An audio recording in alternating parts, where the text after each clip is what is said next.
Assalamualaikum warahmatullahi wabarakatuh.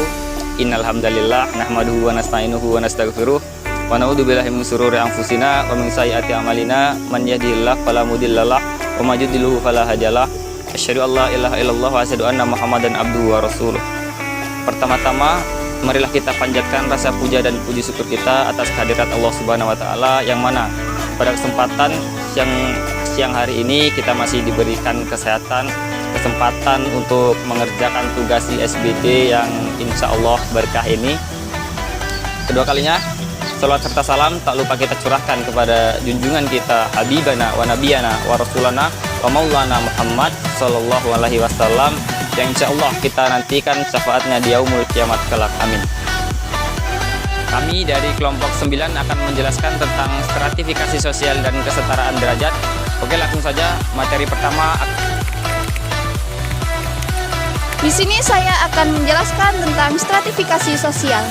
Stratifikasi sosial ialah istilah yang digunakan untuk menggambarkan adanya pembagian atau tingkatan dalam masyarakat berdasarkan perbedaan sosial seperti status sosial, kekayaan, kekuasaan, pendidikan, dan lain sebagainya.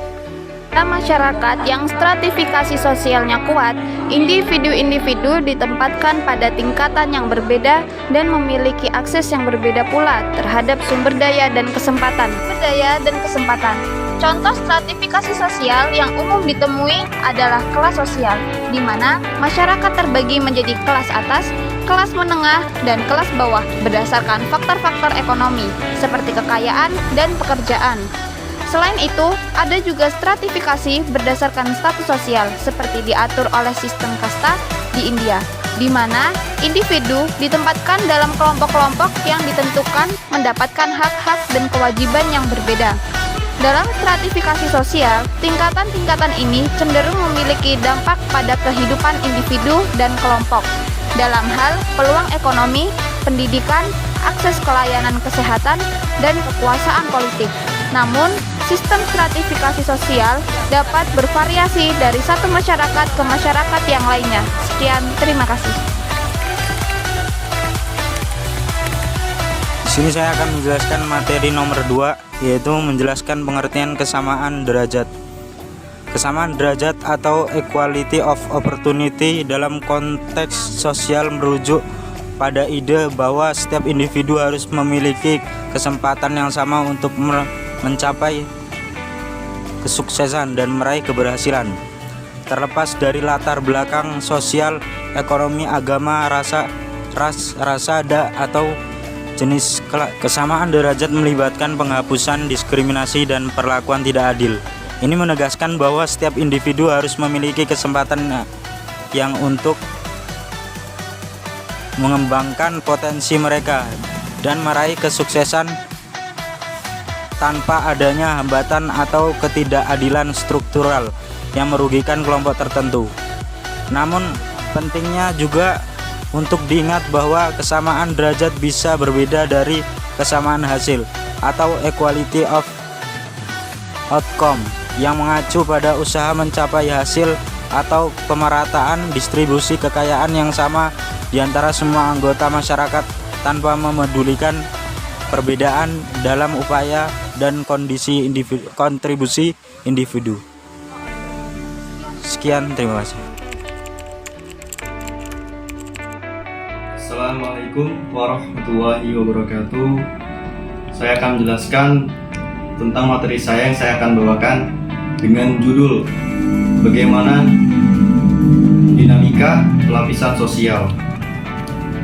Di Indonesia terdapat dinamika pelapisan sosial atau stratifikasi sosial yang terjadi faktor penting dalam konteks kesamaan derajat.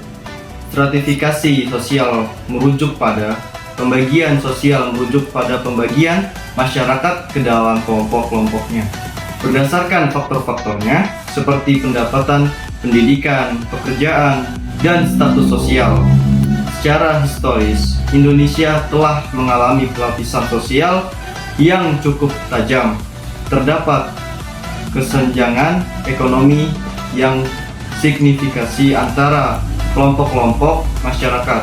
Akibat dari faktor seperti akses terbatas terhadap pendidikan, kesempatan kerja yang tidak merata, dan ketimbangan distribusi kekayaan. Namun, dalam beberapa dekade terakhir pemerintah dan berbagai lembaga sosial di Indonesia telah berupaya untuk mengurangi kesenjangan sosial dan mendorong kesamaan derajat. Upaya tersebut melibatkan program-program seperti masyarakat yang lebih rentan, peningkatan akses terhadap pendidikan yang bertujuan untuk meningkatkan mobilitas sosial. Meskipun demikian, tantangan besar masih ada dalam pencapaian kesamaan derajat yang lebih merata di Indonesia. Masih terdapat kesenjangan antara wilayah perkotaan dan perdesaan, serta antara kelompok sosial berbeda.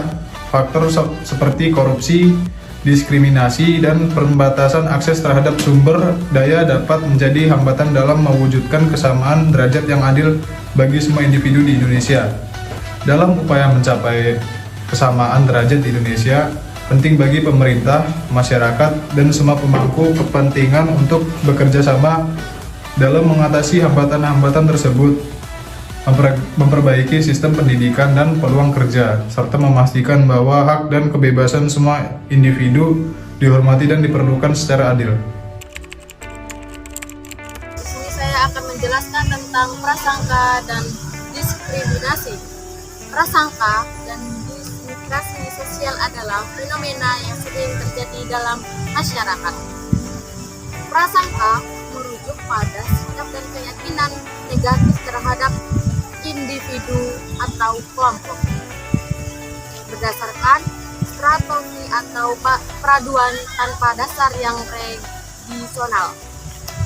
Diskriminasi sosial di sisi lain adalah tindakan atau perlakuan yang tidak adil terhadap seseorang berdasarkan karakteristik tertentu seperti agama, ras, jenis kelamin, orientasi seksual, atau disabilitas.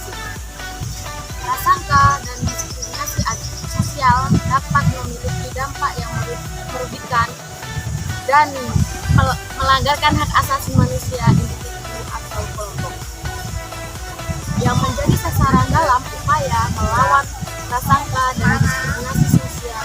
Penting untuk mempromosikan pemahaman yang lebih baik, menghargai keragaman, dan mengedukasi masyarakat untuk memahami hak setiap individu tanpa memandang perbedaan yang dimiliki. Oke, sekian diskusi dari kami kelompok 9. Mohon maaf jika ada kekurangan karena masa lalu sudah mengajarkan kami untuk tidak terlalu beria. Terima kasih. Saya selaku moderator mengucapkan banyak minta maaf jika ada kesalahan karena lelaki tempatnya salah, yang kalau tidak ada salah itu wanita. Undur makola, wanatan dur makola. Cukup sekian, saya akhiri. Wassalamualaikum warahmatullahi wabarakatuh.